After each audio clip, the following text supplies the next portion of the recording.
Salut, c'est Rémi, je suis le créateur de Auteur Star pour écrire des livres qui vendent. Alors abonnez-vous à la chaîne YouTube si c'est pas encore fait. Et il y a une question qui revient extrêmement souvent, c'est comment je peux écrire un livre quand on n'est pas doué pour l'écriture. Alors peut-être que vous pensez, vous êtes convaincu, bien souvent les gens sont convaincus qu'ils n'ont pas de talent, qu'ils sont pas faits pour écrire et que du coup ce truc-là, ça les bloque pour commencer à écrire un livre alors qu'ils ont vraiment super envie de commencer à écrire quelque chose, à écrire un livre. Alors ça, ce qu'il faut savoir, c'est que c'est des croyances qu'on appelle un peu des croyances limitantes qui viennent souvent par le passé. Par exemple, vous avez peut-être eu un professeur qui vous a dit que vous étiez nul en dissertation ou que vous saviez pas faire de rédaction, etc. Et ça, c'est resté.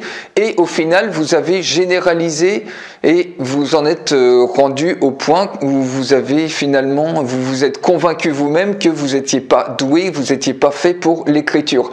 Alors, ce qu'il faut savoir, c'est que ce genre de croyances limitantes, donc c'est un truc qui nous bloque, mais c'est uniquement une généralisation du passé et c'est pas la vérité, c'est pas la réalité.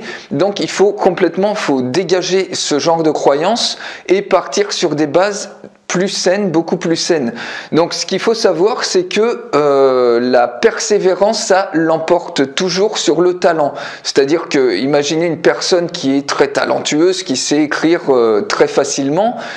Eh bien, si vous persévérez, vous allez l'emporter sur cette personne-là. C'est-à-dire que vous allez commencer, l'important c'est vraiment de commencer. Vous allez commencer à écrire votre contenu et après peut-être que la personne en question qui est soi-disant talentueuse, elle va peut-être avoir besoin de relire qu'une seule fois son livre, son texte ensuite pour avoir pondu quelque chose de vraiment extraordinaire.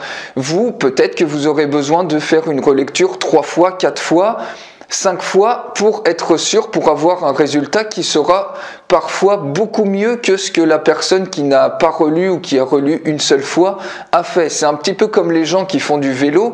Un mec qui est doué, qui sait faire du vélo, eh ben, s'il en fait qu'une fois par mois, forcément vous allez dépasser son talent, même si vous n'êtes pas vraiment doué en vélo, si vous en faites 5 fois par semaine, parce que vous allez vous entraîner beaucoup plus souvent. Donc l'important, c'est vraiment de commencer, c'est vraiment de votre contenu à vous, c'est du contenu unique, parce que vous avez une expérience unique, vous avez un vécu qui est unique, un savoir-faire qui est unique et personne au monde, personne sur Terre va pouvoir créer le même contenu que vous. Donc l'important, c'est vraiment de coucher sur papier ou dans votre éditeur de texte ce que votre idée, ce sur quoi vous avez envie d'écrire. Et ensuite, une deuxième étape, ça on s'en fout si vous faites des fautes d'orthographe, des fautes de grammaire ou si vos idées s'agencent mal au niveau des paragraphes, ça vous vous en foutez à ce stade-là.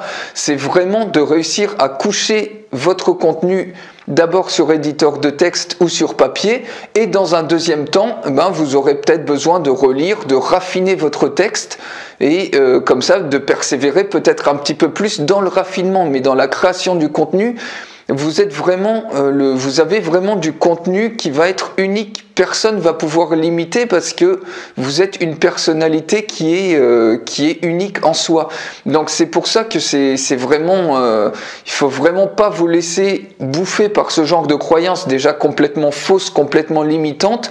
Et le plus important, c'est de commencer. Et si vous savez pas comment commencer, il y a une excellente astuce qui consiste à faire comme si, écrivez comme si que vous parliez en fait, comme si que vous étiez en face d'un ami et vous lui parlez du thème de votre livre, vous lui parlez de ce sur quoi vous voulez écrire votre livre et vous commencez comme ça à dire votre livre oralement finalement et vous pouvez même vous enregistrer et ensuite retranscrire en texte ce que vous êtes en train de dire ou le mettre directement, vous faites comme si que vous parliez et vous commencez à écrire. Et une fois que vous aurez écrit ça, à ce moment-là, ensuite, vous aurez tout le temps nécessaire même à faire appel à des professionnels de l'orthographe, de la grammaire, mais au stade où vous en êtes, c'est vraiment votre contenu qui est essentiel parce que votre contenu, il est inimitable. Donc votre devoir, c'est vraiment de pouvoir nous faire profiter aussi du contenu que vous avez à partager. Donc surtout foncez,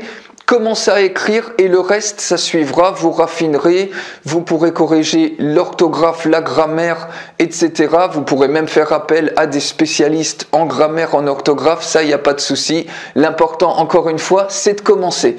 Alors, si vous voulez aller beaucoup plus loin, vous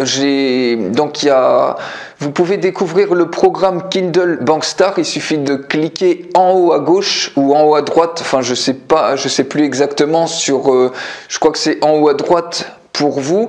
Donc, cliquez dessus sur la fiche qui s'affiche actuellement et vous allez découvrir comme ça le programme Kindle Bankstar qui va vous permettre d'aller beaucoup plus loin. Donc, je vous dis à très bientôt. Ciao!